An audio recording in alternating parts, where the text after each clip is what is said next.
करुणाकरसूरीन्द्र गुरुवर्यपदाम्बुजाम् नवनीतनटोत्तंसाम् गुरुपङ्क्तिश्रियन्नुमः अभङ्गुरकलादान स्थूललक्ष्यत्वमीयुषे तुङ्गाय महसे तस्मै तुरङ्गाय मुखे नमः। श्रीमान् वेङ्कटनाथार्य कवितार्किककेसरी वेदान्ताचार्यवर्यो मे सन्निधत्ताम् सदा हृदि। ज्ञानानन्दमयम् देवम् निर्मलस्फटिकाकृतिम् ஆதாரம் சர்வ வித்யானாம் ஹயக்ரீவமுபாஸ்மஹே. நமசபாயை. இன்றைய தினம் ஹயக்ரீவ ஸ்தோத்திர உபன்யாச தொடரனுடைய 12வது வர்க்கம். இதுவரை இந்த ஸ்தோத்திரத்தின் முதல் 17 ஸ்லோகங்களை நாம் பார்த்துள்ளோம். பல கருத்துக்கள் சுவாமி தேசிகன் மிகவும் அழகாக ஆழமாக தெரிவித்துள்ளார். ஹயக்ரீவ பகவான் ஞானானந்தமயன், அவன் ஒரு தேஜோ ரூபன், அவனுடைய கனைப்பொலிதான் வேதங்களுக்கெல்லாம் ஆரம்ப நிலை. அவனுடைய தியானமானது இருளை நீக்கும். எம்பெருமானை சரணடைய வேண்டும். உலகத்திலே வித்வான்கள் என்று பெயர் கொண்டு யார் இருந்தாலும் அவர்கள் எல்லோரும் ஹயக்ரீவனுடைய சக்தியின் லவலேசத்தை பெற்றவர்கள். ஹயக்ரீவ பகவானுடைய அவதார கதை, ஹயக்ரீவ பகவானுடைய அனுகிரகம் சம்சய விபர்யங்களை போக்கும். ஹயக்ரீவன் எம்பெருமான் மந்திரமயமான சரீரத்தை கொண்டவன், பிரணவஸ்வரூபன். நாமரூபங்கள் உலகத்திலே வஸ்துக்களுக்கு மக்களுக்கெல்லாம் இருக்கிறதே, அதுக்கெல்லாம் மூலாதாரம் ஹயக்ரீவ பகவான் தான். ஹயக்ரீவ பகவானுடைய தியானமானது மிகவும் ஆச்சரியகரமாய் ஆனந்தகரமாய் இருக்கும். இந்த தியானம் நமக்கு மோக்ஷானந்தத்தை பரம்பரையா அளிக்கும். ஆனால் அதற்கு முன்னாடி இவ்வுலகத்தில் என்ன என்ன பலன்களை எல்லாம் கொடுக்கும் என்பதை 14வது ஸ்லோகம் முதல் சாதிக்க ஆரம்பித்தார். நமக்கு நல்ல விவேகத்தை அளிக்கும் ஹயக்ரீவ தியானம் என்று 14வது பத்தியத்திலே சொன்னார். 15வது பத்தியத்திலே கங்கையை போல் பிரவகிக்கும் வாக்கு, கங்கா பிரவாகத்தை கூட மந்தமாக்க செய்யும் வாக்கு ஹயக்ரீவ உபாசகனுக்கு கிடைக்கும் என்று கூறினார். 16வது 17வது பத்தியங்களிலே இந்த ஹயக்ரீவ தியானம் எப்படி ஸ்வயம் பிரயோஜனமா அனுபவங்களை கொடுக்கும் அப்படிங்கிறத காண்பித்து கொடுத்தார். தேகம் புலகாங்கிதமாக ஆகும். உள்ள இருக்கக்கூடிய அனுபவம் பெருக்காக ஓடி ஆனந்த கண்ணீராக வெளிவரும் என்கிற ரசமான கருத்துக்கள் 16வது 17வது பத்தியங்களிலே ஏற்பட்டது. இப்போ 18வது பத்தியத்திலேயும் ஹயக்ரீவ தியானத்தினுடைய இன்னொரு பெரிய பலனை சொல்லுகிறார். இந்த மாதிரி அனுபவங்கள் எல்லாம் பெற வேண்டுமானால் இந்த தியானம் அப்படிங்கறத வேற எதுவும் கலச்சுடக்கூடாது. சம்சாரத்துல இந்த பிரகிருதி மண்டலத்துல பல விஷயங்கள் நல்லதிலிருந்து நம்மளை விலக்கக்கூடியதாகவே இருக்கு. அந்த மாதிரி தடைகள் எல்லாம் ஒழியும் ஹயக்ரீவ தியானத்தை செய்தால் என்பதை 18வது பத்தியத்திலே சாதிக்கிறார் சுவாமி. 18வது ஸ்லோகம். ஸ்வைரானுபாவாஸ்த்வததீன பாவாஹ சம்ருத்த வீர்யாஸ்த்வதனுக்ரஹேண விபஸ்சிதோ நாத தரந்தி மாயாம் வைஹாரிகீம் மோகன பிஞ்சிகாம் தே. இந்த ஸ்லோகத்துல ஹே நாத அப்படின்னு சம்போதனம். கடந்த 2 ஸ்லோகங்கள்ல சுவாமின் அப்படின்னு சொன்னார். சுவாமின் அப்படின்னாலும் நாத அப்படின்னாலும் ஒரே அர்த்தம்தான். எம்பெருமானை மிகவும் அன்புடன் அழைக்கிறார் சுவாமி தேசிகன். ஏன்னா இது சுவாத்மானுபவமா அவருக்கு இருக்கிறதுனால, எம்பெருமான உருகி உருகி தான் அனுபவிப்பதனால சம்போதனங்கள்லாம் ரொம்ப ஆசையா ஏற்பட்டிருக்கு. ஹே நாத தரந்தி அப்படிங்கிறார். அதான் கிரியாபதம். தரந்தினா திருதாத்துல இருந்து வருது. அது லட்லகார பிரதம புருஷ பகுவச்சனத்துல இருக்கக்கூடிய கிரியாபதம். அதாவது பிரசன்ட் டென்ஸ்ல 3rd பர்சன்ல பன்மையில இருக்கக்கூடிய ஒரு கிரியாபதம். கடக்கின்றனர் அப்படின்னு அர்த்தம். யார் கடக்கின்றனர்? கே தரந்தி அப்படின்னு கேட்டா விபஸ்சிதா தரந்தி, ஞானிகள் கடக்கின்றனர். அடுத்த கேள்வி, எதை கடக்கின்றனர் அப்படிங்கிறது தான். அதுக்கான பதில் தே மாயாம் தரந்தி. இதோ கீழே இருக்கு, பார்க்கலாம். உன் மாயை என்கிற பிரகிருதியை கடக்கின்றனர் இந்த பெரியவர்கள். இப்போ மீதி ஸ்லோகத்துல இந்த பெரியவர்களை பத்தி, ஞானிகளை பத்தி பல விஷயங்கள் சொல்றார். எப்படி இருக்கா இந்த ஞானிகள்லாம், எப்பேற்பட்டவர்கள் இந்த ஞானிகள்? கீதிருஷாகா விபஸ்சிதா தரந்தி. அதுக்கு 3 பதில்கள் சாதிக்கிறார். ஒண்ணு, ஸ்வைர அனுபாவாக விபஸ்சிதா தரந்தி. அனுபாவம்னா பெருமை, ஸ்வைரானுபாவம்னா தடையற்ற பெருமை அப்படின்னு அர்த்தம். தடையற்ற பெருமை உடையவர்களாம் இந்த ஞானிகள். அவர்கள் மாயை என்கிற பிரகிருதியை கடக்கின்றனர். அடுத்தது இந்த ஞானிகளை பத்தி இன்னொரு விஷயம் சொல்றார். துவத் அதீன பாவாக விபஸ்சிதா தரந்தி. உம்முடைய உள்ளத்தை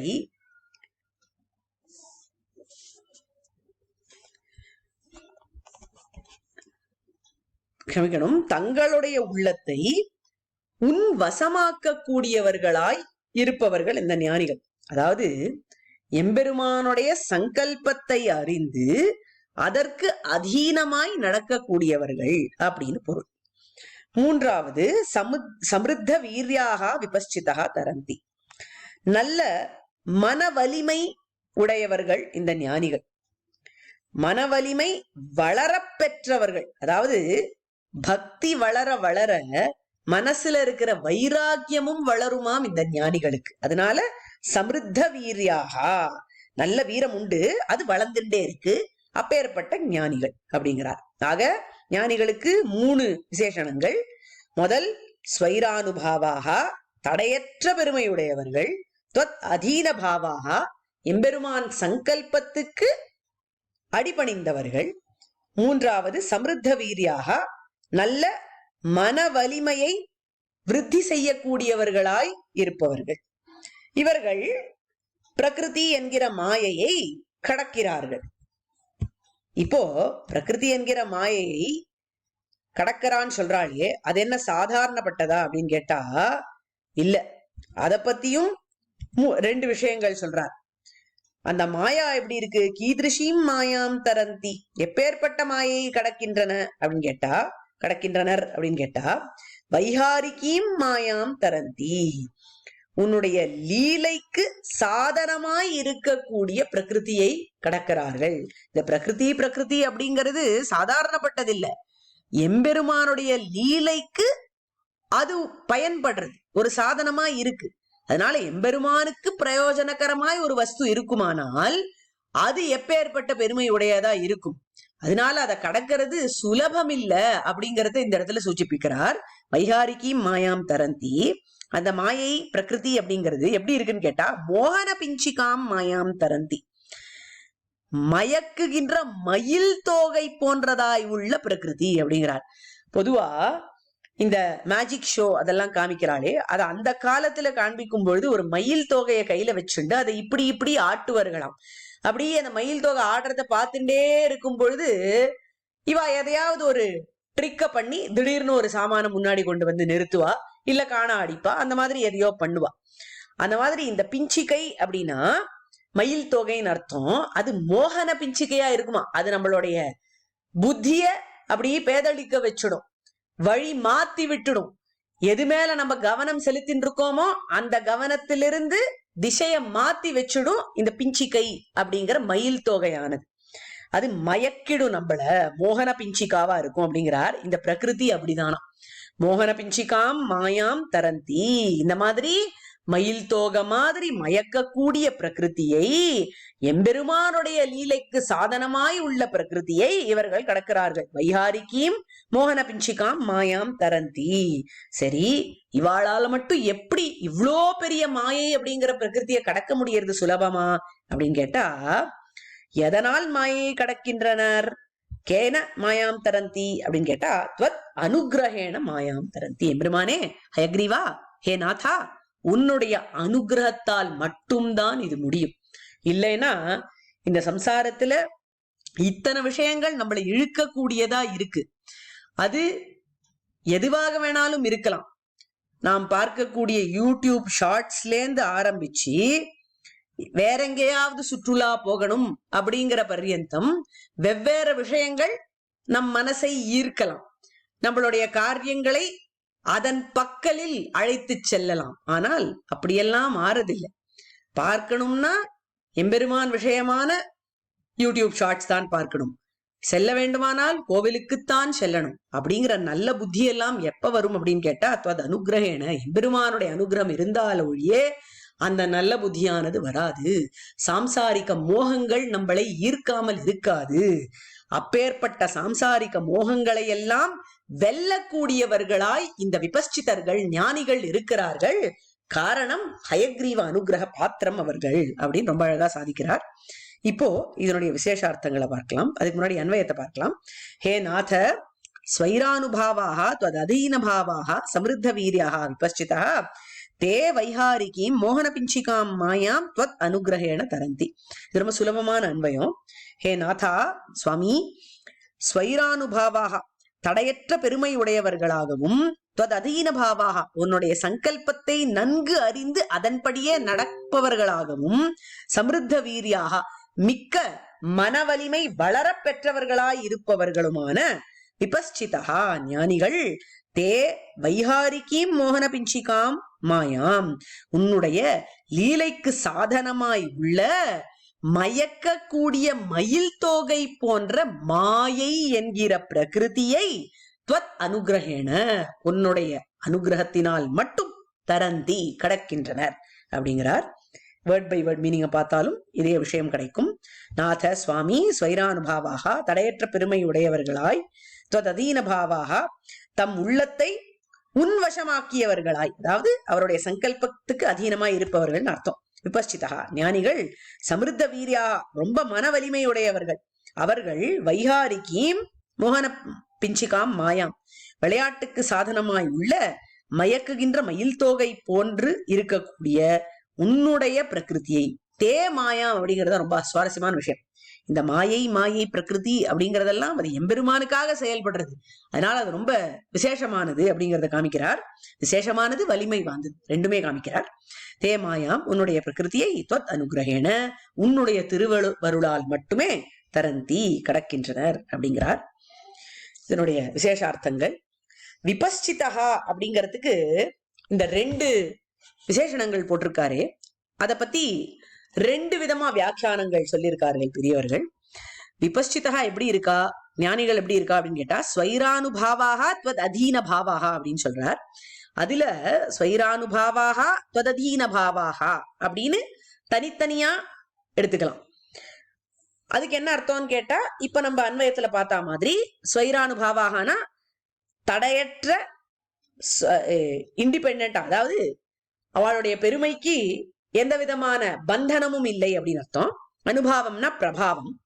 அப்பேற்பட்ட நிரங்குஷ பிரபாவசாலிகளான யோகிகள் அப்படிங்கிறார். நிரங்குஷம்னா அவளால போய் பாசத்தால கயரால கட்ட முடியாது, அந்த மாதிரி அவருடைய பெருமையானது அவ்வளவு பறந்து இருக்கு அப்படிங்கிறத காமிக்கிறார். நிரங்குஷ பிரபாவசாலிகள் யோகிகள் ஆத்ம ஞானம் உடையவர்கள். ஏன் இவ்வளவு பிரபாவம் அவர்களுக்குன்னு கேட்டா ஆத்ம ஞான விகாசம் அவ்வளவு பூர்த்தியா இருக்கு அவர்களுக்கு. தெரிஞ்சுக்க வேண்டிய விஷயங்களை தெரிஞ்சுக்க வேண்டிய விதத்துல தெரிஞ்சுட்டு இருக்கா. எல்லா சம்சய விபர்யங்களும் நீங்கி விட்டது ஹயக்ரீவ அனுகிரகத்தினால. அதனால இத்தனை அனுபாவம் பிரபாவம் அவளுக்கு. இப்பேற்பட்டவர்கள் அப்படின்னு அவளை பத்தி, அதாவது ஸ்வைரானுபாவாக கமா त्वदधीन பாவாக அப்படின்னு புரிஞ்சுக்கணும். 2 விசேஷணங்களும் தனித்தனியாக இவர்களுக்கே பொருந்தும் அப்படிங்கிறது. இன்னொரு பாடம் எப்படி இருக்குன்னு கேட்டா ஸ்வைரானுபாவ त्वदधीन பாவாக அப்படின்னு வருது. இப்போ ஸ்வைரானுபாவாக त्वदधीन பாவாக அப்படின்னு பாட்டம் இருந்ததுன்னா அதுதான் பெரும்பாலும் வாசிக்கக்கூடிய பாட்டம். அப்போ அது சந்தியில எப்படி ஆயிடும், ஸ்வைரானுபாவா त्वदधीन பாவாக அப்படின்னு சொல்லிப்போம். அங்க ஒரு இஸ்ஸு சேர்ந்துடும். ஆனா அப்படி இஸ்ஸு சேராமல் ஒரு பாட்டம் இருக்கு சில புஸ்தகங்கள்ல, ஸ்வைரானுபாவ त्वदधीन பாவாக அப்படின்னு.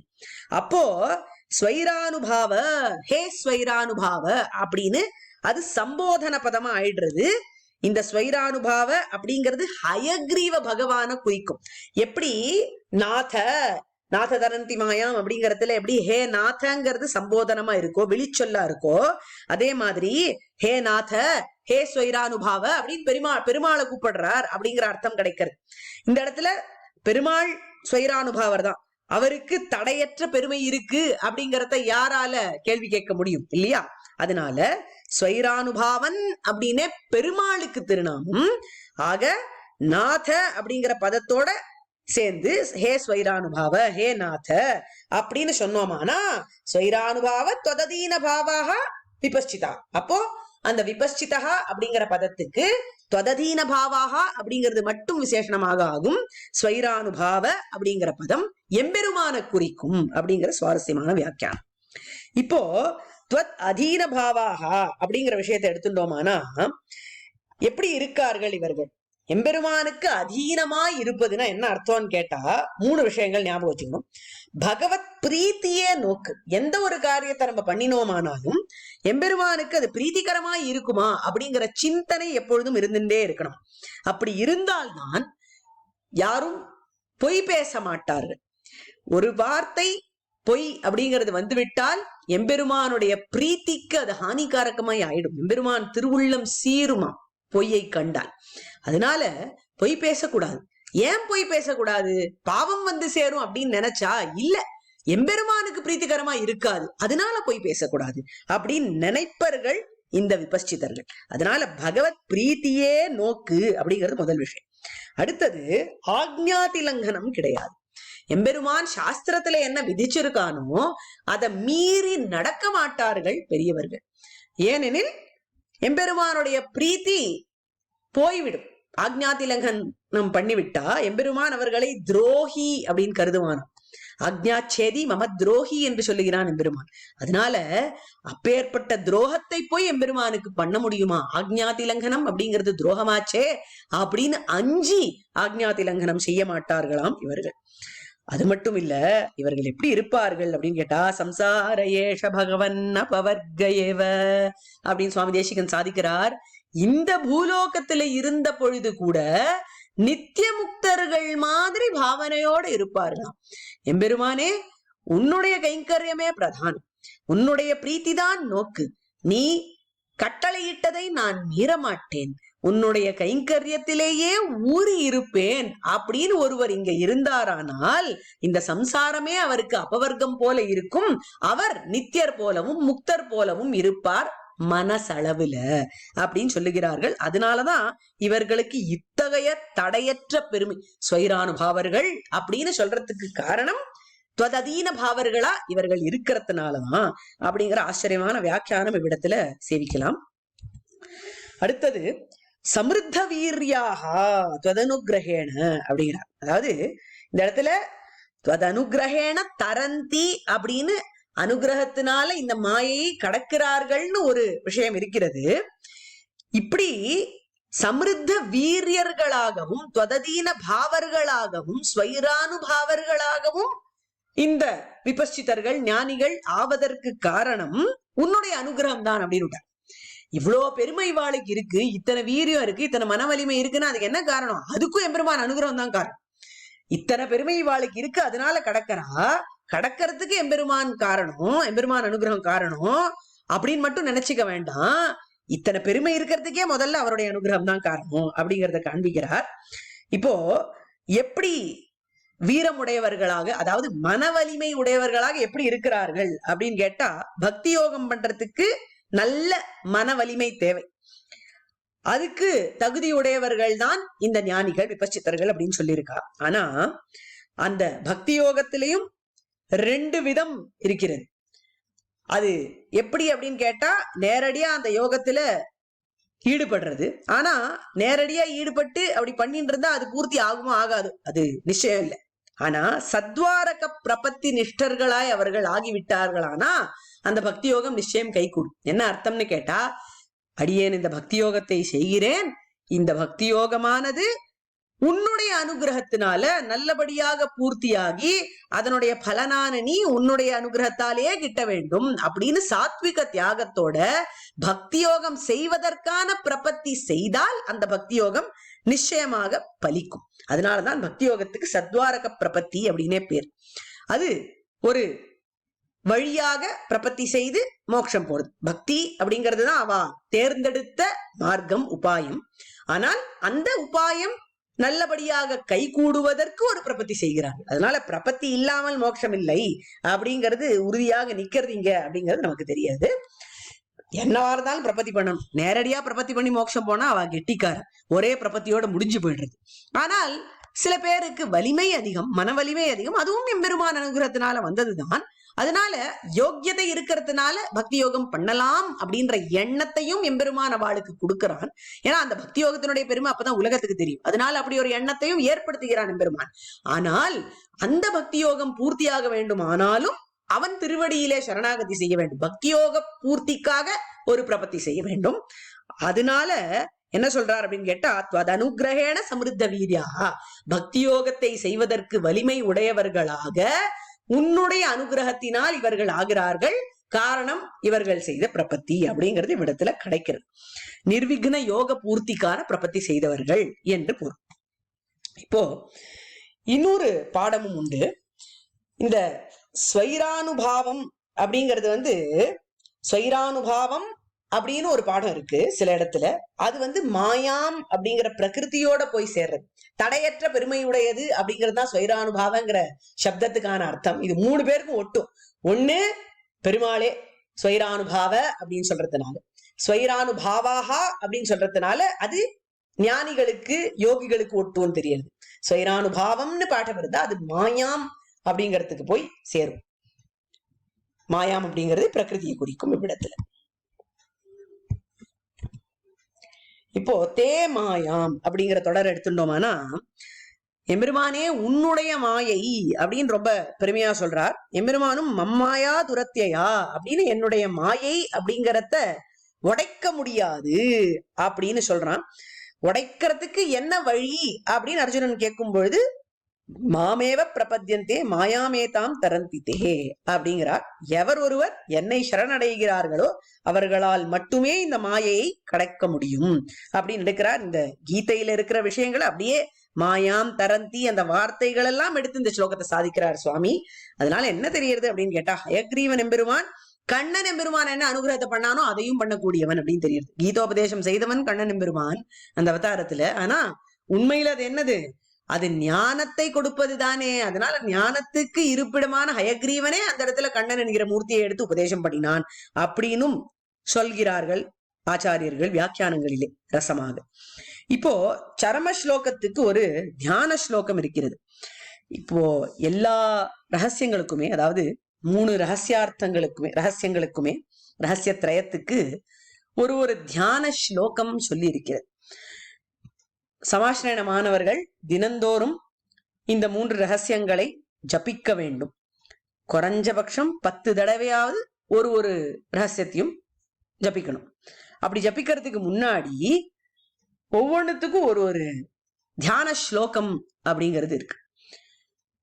அது திருமந்திரத்துக்கு சவ்யம் பாதம் பிரசாரிய அப்படிங்கிற ஸ்லோகம். அதே போல துவயத்துக்கு க்ஷீராம்போதினி ரத்னமண்டப மகா சௌவர்ண சிம்ஹாசனே அப்படிங்கிற ஸ்லோகம். சரம ஸ்லோகத்துக்கு யத் பிரபத்திம் வினா சர்வைஹி யஸ்ய மாயா துரத்யயா தனஞ்சய ரதஸ்தம் தத் பிரபத்யே பரமம் மகா அப்படிங்கிறார். இது என்ன தியான ஸ்லோகம் அப்படின்னு கேட்டா, இந்த பரம தேஜஸை நாம் சரணடைய வேண்டும். எந்த பரம தேஜஸ் அப்படின்னு கேட்டா, தனஞ்சயன்னு சொல்லக்கூடிய அர்ஜுனனுடைய தேர்தட்டுல இருந்த அந்த கண்ணன் என்கிற எம்பெருமான் ஆகிற தேஜஸை நாம் சரணடைய வேண்டும். ஏன்னா அவனை சரண் அடையாவிட்டால் அவனுடைய மாயை என்கிற பிரகிருதியை கடக்கவே முடியாது, உடைக்கவே முடியாதாம். எவனை சரணடையாவிட்டால் எவனுடைய மாயையை கடக்க முடியாதோ அப்பேற்பட்ட தனஞ்சயனுடைய தேர்தட்டுல இருந்த கண்ணன் என்கிற பரம தேஜஸை அடியேன் சரணடைகிறேன் அப்படிங்கிறது இந்த ஸ்லோகத்தினுடைய பொருள். ஆக எம்பெருமானுடைய மாயையை உடைக்க வேண்டுமானால், அதை கடக்க வேண்டுமானால் அவனை சரணடைவதை தவிர வேற வழி இல்லை. அவனுடைய அனுகிரகத்துக்கு பாத்திரம் மாறதை தவிர வேற வழி இல்லை அப்படிங்கிறத மிகவும் அழகாக காண்பித்துக் கொடுக்கிறார். இப்போ தே மாயாம் மோகன பிஞ்சிகாம் தரந்தி அப்படின்னு ஒரு தொடர் இருக்கு. இது ரொம்ப சுவாரஸ்யம். மாயையை பத்தி, பிரகிருதியை பத்தி சொல்லும் பொழுது பகவத் பாஷ்யக்காரர் சரணாகதி கத்தியத்திலே 4 விஷயங்கள் சொல்லுகிறார். பகவத் ஸ்வரூப திரோதானகரீம் விபரீத ஜான ஜனனீம் ஸ்வவிஷயாயாஷ்ச போக்ய புத்தேர் ஜனனீம் தெய்வீம் குணமயீம் மாயாம் என்று எடுக்கிறார். இந்த 4 விஷயங்கள் இருக்கே, அதுல 4வது தெய்வீம் குணமயீம் மாயாம் அப்படின்னு. மாயா அப்படிங்கிறவளை ஒரு பெண்ணாக உருவகப்படுத்தி அவளை ரொம்ப மதிப்புக்குரியவள் தேவி அப்படின்னு சொல்றார். நல்ல குணங்களை உடையவள் அப்படின்னு சொல்றார். என்ன குணம் அப்படின்னு கேட்டா இந்த இடத்துல இதுதான், தே மாயாம் அப்படிங்கிறது மட்டும்தான் குணம். எம்பெருமானுடைய லீலைக்கு சாதனமாய் அவள் அமைகிறாள் அப்படிங்கிறதுதான்.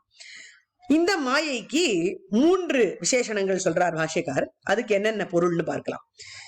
ஏன் அது மோகன பிஞ்சிகையா அமையறது அப்படிங்கறத புரிஞ்சுக்கிறதுக்காக மாயைக்கு என்னென்ன குணங்கள், என்னென்ன விசேஷணங்கள்னு பார்க்கணும். பகவத் ஸ்வரூப திரோதானகரீம் அப்படிங்கிறார். பகவான் இருக்கார், அவருடைய ஸ்வரூபம் இருக்கு. அந்த ஸ்வரூபத்துக்கு திரை போடுற மாதிரி இருப்பாளாம் இந்த மாயாதேவி அப்படிங்கிறவள். பகவத் ஸ்வரூபத்தை திரை போட்டு மறைச்சா என்ன ஆகும் அப்படின்னு கேட்டா, நிர்விசேஷ சின்மாத்திரம் எம்பெருமான் அப்படின்னு நினைப்பார்களாம்.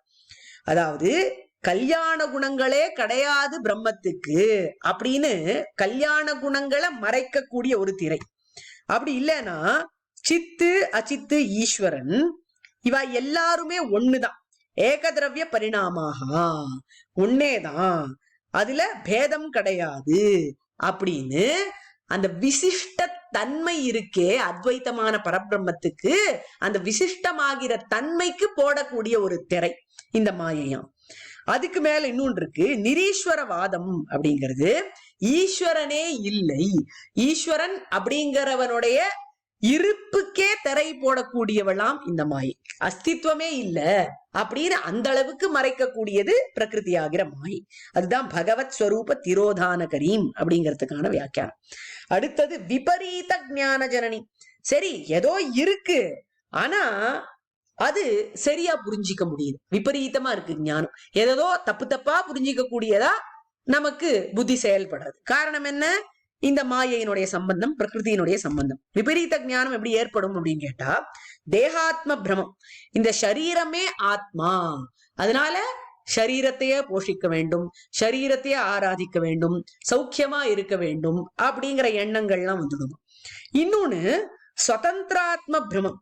அதாவது ஜீவாத்மா சுதந்திரன், அவன் ஈஸ்வரனுக்கு அதீனன் இல்லை அப்படிங்கிற விஷயம் தோன்றுமா மாயையாகிற பிரகிருதி சம்பந்தம் ஏற்படுறதுனால. அதனால விபரீத ஞானங்களை நமக்குள்ளே ஏற்படுத்தக்கூடியவள் இந்த மாயை, விபரீத ஞான ஜனனி. 3வது ஸ்வவிஷயாயாஷ்ச போக்ய புத்தேர் ஜனனீம் அப்படிங்கிறார். இந்த மாயையாகிற பிரகிருதி இருக்கே, இது நமக்கு ரொம்ப சௌக்கியமா இருக்கு அப்படின்னு தோண பண்ணிடுமா. எல்லா கெட்ட விஷயங்களுமே அப்படித்தான். இப்ப சோம்பேறித்தனமா இருக்கிறது அப்படிங்கிறது சௌக்கியமா தான் தோணும். காலங்காலத்தால எழுந்திருக்கணும் அப்படின்னா அது கஷ்டமான காரியம் தானே. எழுந்துக்கிறதுக்கு ஒரு முயற்சியை செய்ய வேண்டியிருக்கு. இயல்பா என்ன பண்ணலாம்னு தோன்றதுன்னா படுத்துன்னு தூங்கலாம், போர்வையை போத்தின்னு தான் தோன்றது. அந்த மாதிரி ஸ்வவிஷயாயாஷ்ச போக்ய புத்தே, ரொம்ப போக்கியமா இருக்கு இந்த பிரகிருதி சம்பந்தங்கள் எல்லாமே போக்கியமா இருக்கு. சிற்றின்பம் எல்லாம் நன்னா இருக்கு, சுவாதுவா சாப்பிட்டா ரொம்ப நன்னா இருக்கு அப்படின்லாம் தோண பண்ணுமாம் இந்த பிரகிருதி.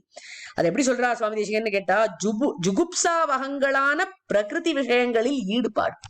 ஜுகுப்சைனா அருவருப்பு, அருவருப்ப உண்மையில உண்டாக்க வேண்டியது இது. ஆனா அது போய் நன்னா இருக்கு, அது போக்கியமா இருக்கு அப்படின்னு நம்மளுக்கு தோணி போயிடுவோம்.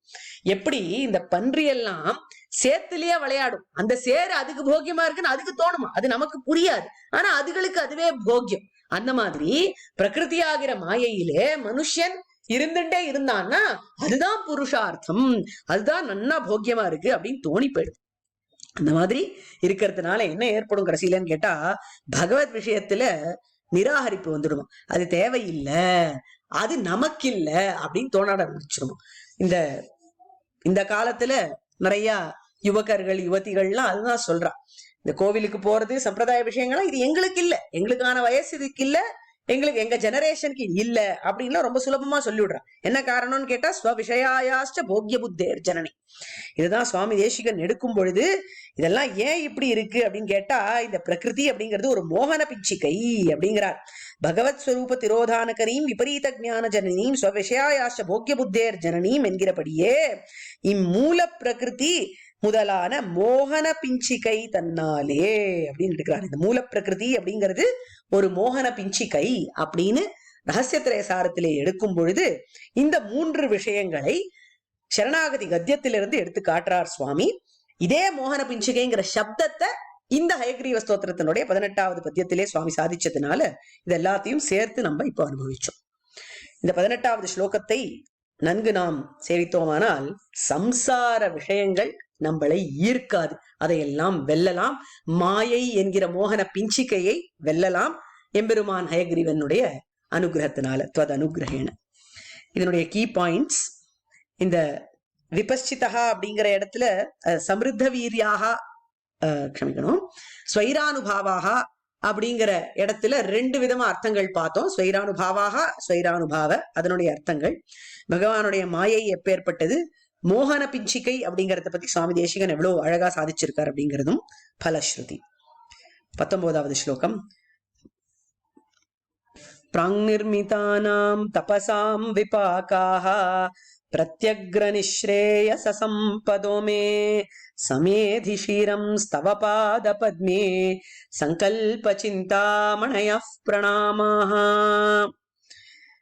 சுவாமி தேசிகன் ஹயக்ரீவனை எப்படியெல்லாம் அனுபவிக்கிறார் அப்படிங்கறத பார்த்தா பரமாச்சரியமா இருக்கு. முதல்ல மனசால தியானம் பண்ணி அனுபவிச்சார். அந்த அனுபவத்துக்கு ஏற்பட்ட பல பலன்களை கூறினார் 14வது ஸ்லோகத்திலேருந்து ஆரம்பிச்சு 18வது ஸ்லோக பர்யந்தம். இப்போ கைய கூப்பி அஞ்சலி பண்ணி அவர் அனுபவிக்கிறார்.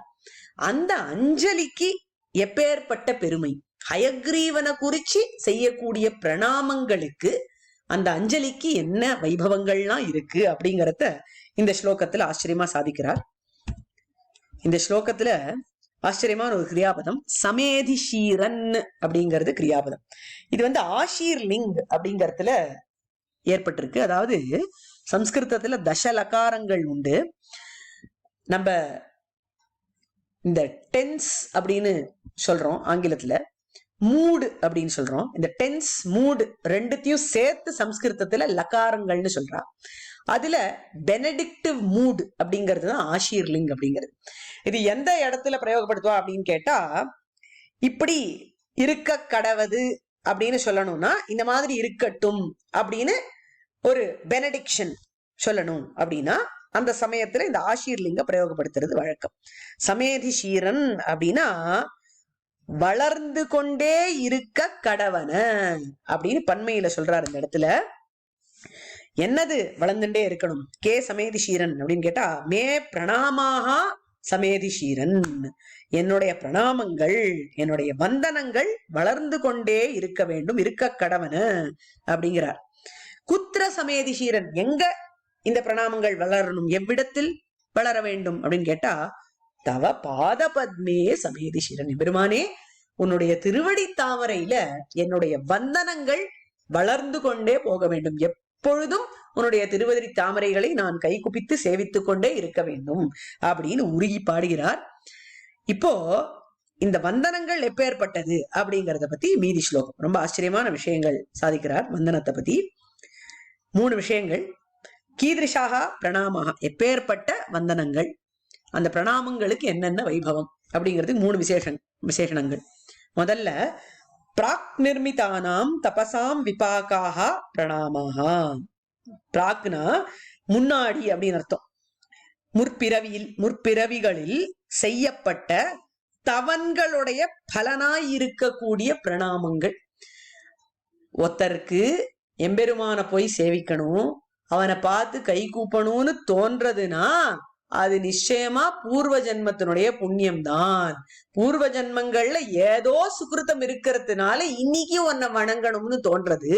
அதனால பூர்வ ஜென்மத்தினுடைய பலனாய் இருக்கக்கூடிய இந்த பிரணாமங்கள் அப்படின்னு அதுக்கு ஒரு விசேஷம் அழகா போடுற.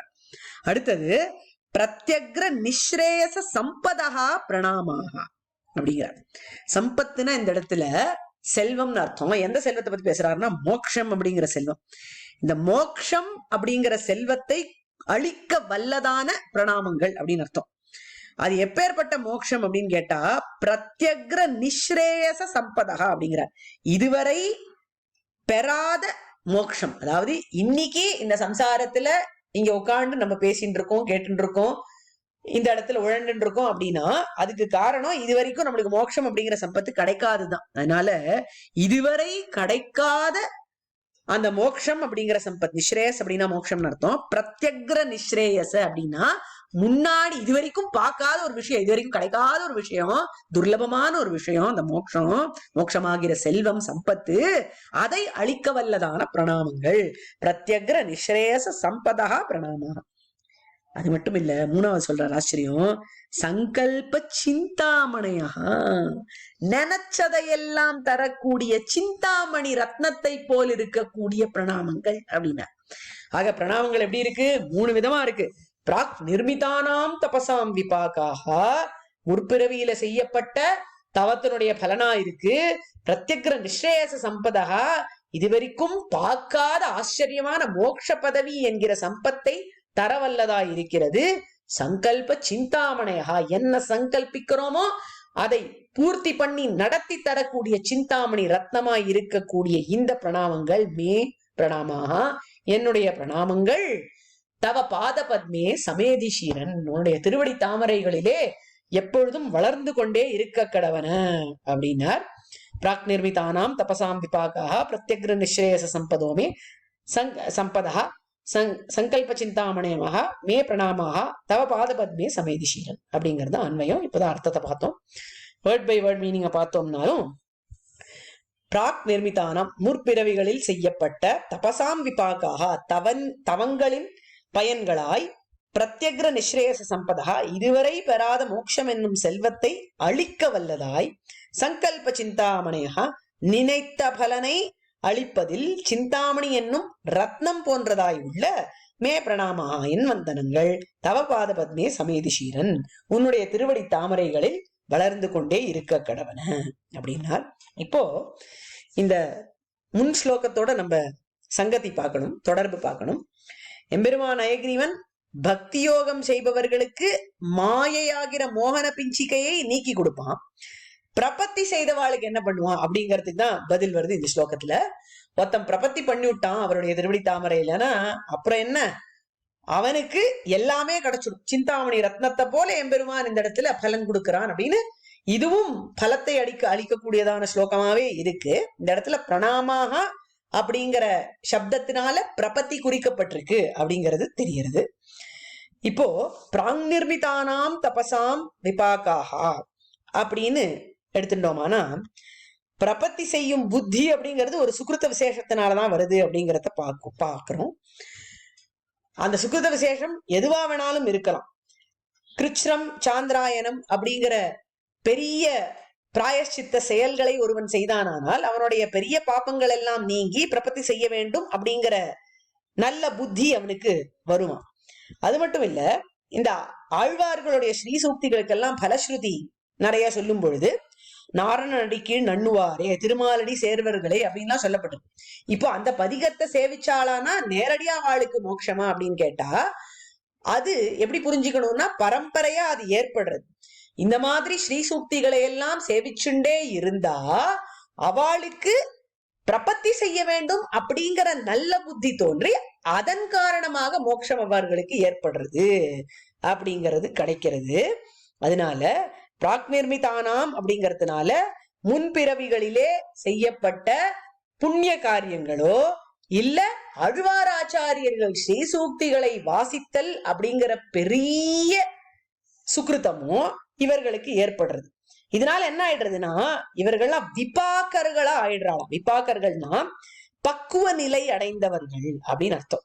மனசுல பக்குவம் வந்துடுத்தோம்னா எம்பெருமான இடத்துல சரணடையணும் அப்படிங்கிற புத்தி தோன்றுவான். அதனால விபாக்காக அப்படிங்கிற அழகான சப்தத்தை அந்த இடத்துல எடுத்து போடுறார். இப்போ இந்த மாதிரி சுக்ருத விசேஷங்கள் எப்படி ஏற்படும் அப்படிங்கிறதுக்கு 6 விஷயங்கள் சொல்லியிருக்கார் சுவாமி தேசிகன் ஸ்ரீமத் ரகசியத்திரய சாரத்திலே. ஆச்சாரிய பிராப்தி ஹேத்து, அதாவது ஒரு நல்ல சதாச்சாரியனை அடைஞ்சி அவர் மூலம் பிரபத்திக்கு அர்ஹனாக ஆகி எம்பெருமானிடத்தில் சரணாகதி செய்து மோட்சம் போகணும். அந்த ஆச்சாரிய பிராப்தி அப்படிங்கிறது தான் முதல் கட்டம். அந்த முதல் கட்டமாகிற ஆச்சாரிய பிராப்தியை அடைவதற்கு 6 வழிகள் இருக்கு அப்படின்னு சொல்றார்.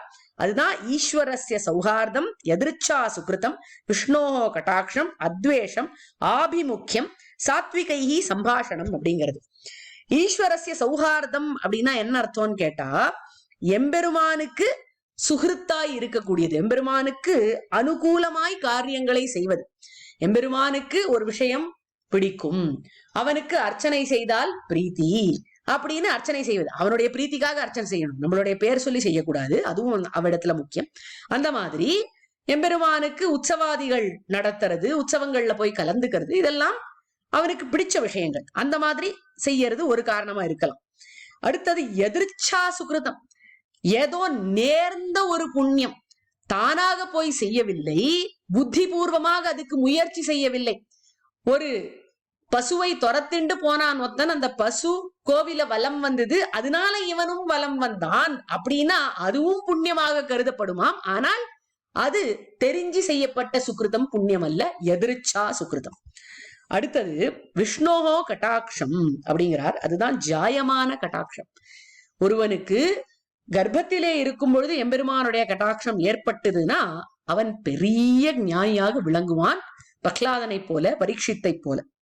அதுக்கப்புறம் அத்வேஷம், நமக்கு பெரிய ருச்சி இருக்கணும், எம்பெருமானுக்கு போய் செய்யணும்ன்ற ஆசை இருக்கணும் அப்படிங்கிறது கூட இல்லை.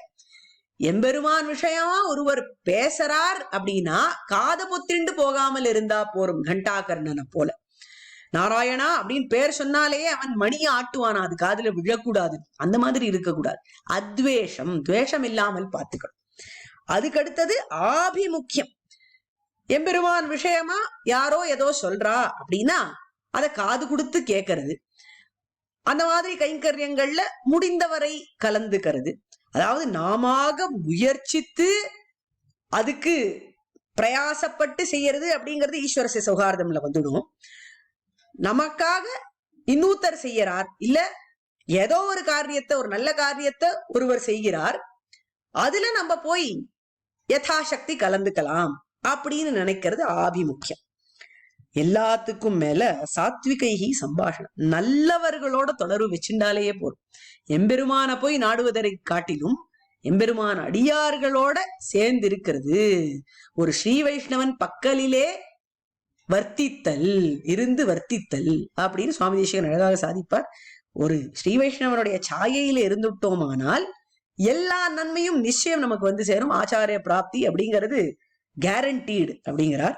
அந்த மாதிரி நல்லவர்களோட பேசுறது, அவர்கள் சொல்றத கேட்கறது, அதெல்லாம் பண்ணினோம்னாலும் ஆச்சாரிய பிராப்தி வரும். இந்த மாதிரி பிராங் நிர்மிதானாம் தபசாம், இது எல்லாமே ஒரு தபஸுக்கு ஈடுதான். முன்னாடி எப்பயோ செய்த இந்த ஏதாவது ஒரு காரணத்தினால ஆச்சாரியனை அடைஞ்சி அதனால பக்குவம் அடைஞ்சி விபாக்கர்களாக ஆகி எம்பெருமானை போய் பிரணாமம் செய்ய வேண்டும் அப்படிங்கிற சத்புத்தி வருமா.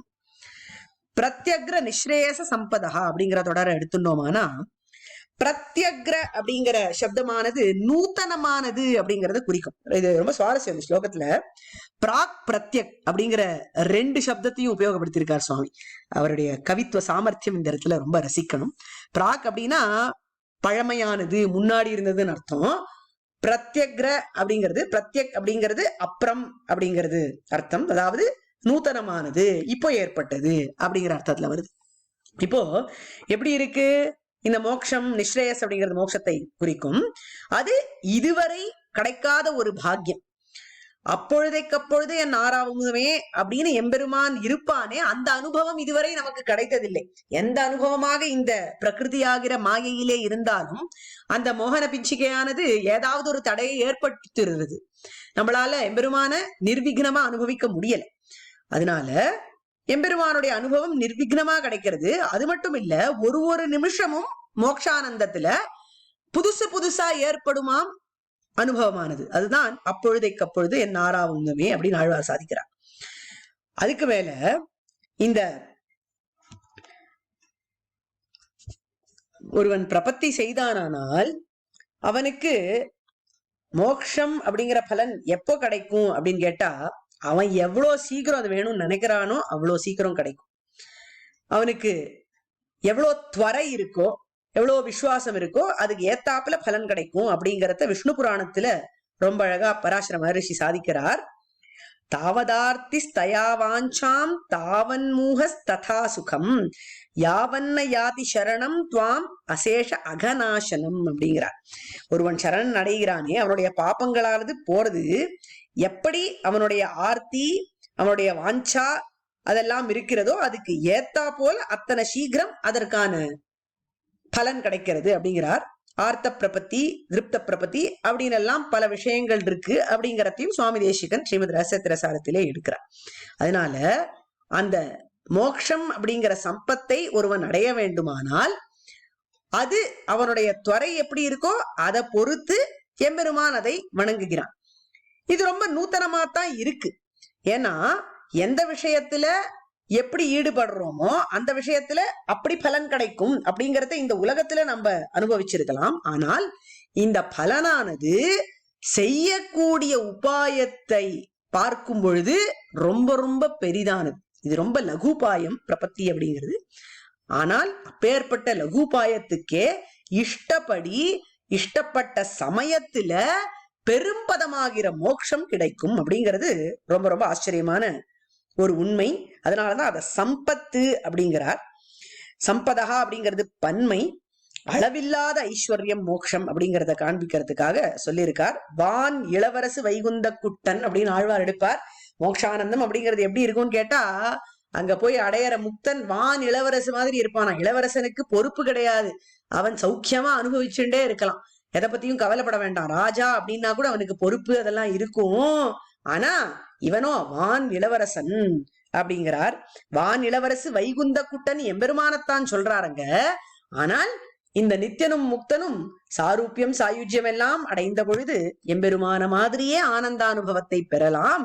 அந்த வான் இளவரசாக இருக்கலாம், எம்பெருமானுடைய மடியிலே போய் உட்காரலாம் அப்படிங்கிற அனுபவங்கள் எல்லாம் ரொம்ப ஆச்சரியமாக புதிதாக ஏற்படுகிறது.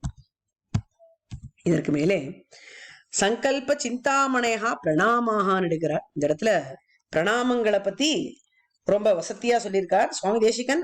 எல்லா ஸ்தோத்திரங்களிலேயும் பிரணாமங்களை பத்தி ரொம்ப கொண்டாடுவார். பிரணாமங்கள் எவ்வளவு வலிமையானது. அஞ்சலி பரமாமுத்ரா அப்படின்னு சொல்லப்பட்டிருக்கு. அஞ்சலி வைபவம்னே சுவாமி தேசிகன் நூல் எழுதியிருக்கிறார், ஒரு ரகசிய நூல். அதுல ஆளவந்தாருடைய துவதங்கிரி முத்திஷ்ய கதாபி கேனச்சித் யதா ததாவாபி சக்ருத் கிருத்தோஞ்சலி ததைவ முஷ்ணாதி அசுபான்யசேஷதா சுபானி புஷ்ணாதி நஜாத்து ஹீயதே அப்படிங்கிற ஸ்லோகத்துக்கு, ஸ்தோத்திர ரத்னத்தை ஸ்லோகத்துக்கு வியாக்கியானம் செய்திருக்கிறார்.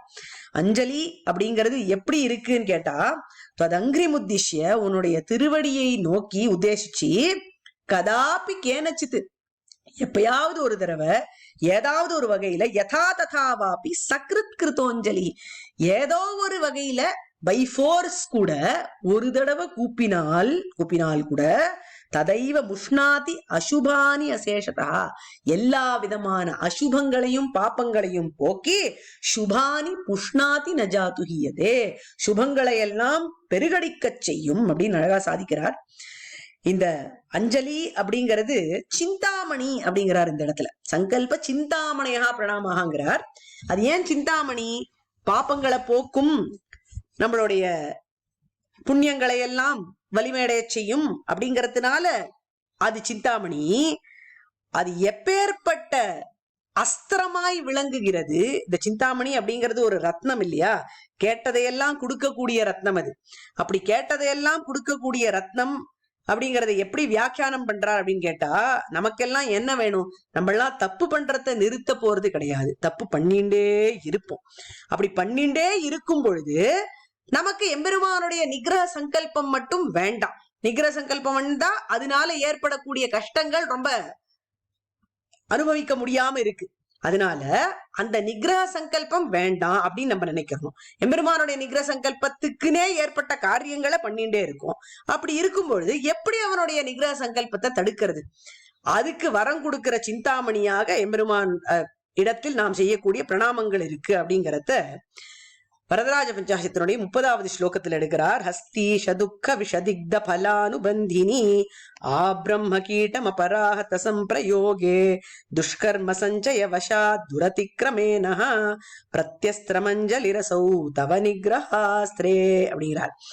எம்பெருமான் என்ன பண்றான் அப்படின்னு கேட்டா, துக்க விஷதிக்த பலானுபந்தினி அப்படிங்கிறார். எம்பெருமானே ஹஸ்தீஷா, நீ ஒரு அஸ்திரம் போடுற எங்க மேல. ஏன் அப்படின்னு கேட்டா, நாங்க சேர்த்து வச்சிருக்கிற துஷ்கர்மங்கள் பாப்பங்கள் அவ்வளவு ஜாஸ்தி இருக்கு. உனக்கு பிடிக்காதது எல்லாத்தையும் நாங்க மறுபடியும் மறுபடியும் பல பிறவிகளா பண்ணிட்டே இருக்கோம்.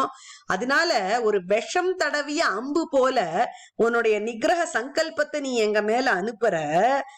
அந்த நிகிரக சங்கல்பத்தை எப்படி தடுப்பது அப்படின்னு யார்கிட்டயுமே எந்த பிரத்யஸ்திரமுமே இல்லைன்னு யோசிச்சுட்டு இருக்கும் பொழுது, பிரம்ம கீட்டம், பிரம்மாவிலேருந்து ஆரம்பிச்சு கீட்ட பர்யந்தம் எல்லாரும் பாவமே தான் பண்ணிட்டு இருக்கா. என்ன பிரத்யஸ்திரம்னு தெரியல. அப்போதான் ஒரு பிரத்யஸ்திரம் இருக்கிறது. அது என்னது? பிரத்யஸ்திரமஞ்சலிரசௌ தவ நிகிரஹாஸ்திரே. உன்னுடைய நிகிரஹாஸ்திரத்துக்கு ஒரே பிரத்யஸ்திரம் அஞ்சலி அப்படிங்கிறது தான் அப்படிங்கறத ரொம்பவும் அழகாக காண்பிச்சு கொடுத்தார். இப்போ இந்த பிரத்யஸ்திர மஞ்சள் ரசௌ தவ நிகிரஹாஸ்திரே அப்படின்னு சொல்லும் பொழுது மகாபாரதத்திலிருந்து ஒரு சுவாரஸ்யமான கதை, பகதத்தனுடைய கதை. பகதத்தன் அப்படிங்கிறவர் கௌரவர் பக்கரிலே போர் புரிந்தான். அவனிடத்துல நாராயணாஸ்திரம் அப்படின்னு ஒண்ணு இருந்தது. அந்த நாராயணாஸ்திரம் எம்பெருமானுடைய அஸ்திரம் தான். எப்படி எம்பெருமான் நிகிரஹாஸ்திரம் வச்சுட்டு இருக்கானோ அந்த மாதிரி அவன் பேர்லயே ஒரு அஸ்திரமானது இருக்கிறது. அதை போட்டா அதுக்கு பதில் அஸ்திரமே கிடையாதான். அப்போ என்ன ஆச்சு? அவன் பாண்டவ சைன்யத்தின் மீது நாராயணாஸ்திரத்தை எடுத்துட்டான், போட ஆரம்பிச்சுட்டான். அப்ப எம்பெருமான் சொன்னார், கண்ணன் எல்லாரும் கை கூப்புங்கோ அப்படின்னார். முழு பாண்டவ சைன்யமும் அப்பொழுது வணங்கி கை கூப்பிட்டான். அந்த நாராயணாஸ்திரம் விட்ட பொழுது அர்ஜுனன் மட்டும் கை கூப்பவே இல்லை. என்ன இது அஸ்திரம் வந்தா கை கூப்புறதா? நான் எவ்வளவு பெரிய வீரன், பிரத்யஸ்திரம் போடுவேன் அப்படின்னு ஆரம்பிச்சான். அது கிட்ட சீரிண்டு வந்தது. அப்ப எம்பெருமான் பை ஃபோர்ஸ் அர்ஜுனனை கை கூப்ப வச்சாராம். அப்போ அது தாண்டி போச்சு அப்படின்னு சொல்லுவார்கள். அந்த மாதிரி நாராயணனுடைய அஸ்திரத்துக்கு ஒரே பிரத்யஸ்திரம் அஞ்சலி அப்படிங்கிறதுதான். அந்த நிகிரஹாஸ்திரத்தை கூட போக்கக்கூடிய சிந்தாமணியாக இந்த பிரணாமங்கள் இருக்கிறது அப்படிங்கிறது சுவாரஸ்யம். இப்போ பாத பத்மே மே பிரணாமாக சமேதி சீரன் அப்படின்னு வர தொடர்னால சரணாகதி குறிக்கப்பட்டிருக்கு. இந்த இடத்துல சரணாகதி பத்தி இத்தனை விஷயங்கள் பார்த்தோம். சரணாகதிக்கு புத்தி ஏற்பட வேண்டுமானால் ஆச்சாரிய பிராப்தி வரணும். அந்த ஆச்சாரிய பிராப்திக்கு பல காரணங்கள் இருக்கலாம் அப்படின்லாம் பார்த்தோமே. சரணாகதியை பத்தி எங்க சொல்லியிருக்கு அப்படின்னு கேட்டா, தவ பாத பத்மே மே பிரணாமாக சமேதி சீரன் அப்படிங்கிறதுனால உன்னுடைய திருவடியிலே பிரணாமம் செய்கிறேன் அப்படின்னு சொன்னதுனால துவயமந்திரம் சொல்லப்பட்டிருக்கு. ஏன்னா துவயமந்திரத்துலதான் சரணம் சரணம் அப்படிங்கிற சப்தங்கள்லாம் வந்திருக்கு. இப்போ சமேதிஷீரன் பிளஸ் தவ பாத பத்மே அப்படிங்கிறது சமேதிஷீரம் ஸ்தவ பாத பத்மே அப்படின்னு வந்துடும். அது ஒரு ஸ்பெஷல் சந்தி, ருத்வ சந்தி அப்படின்னு அதுக்கு பேரு.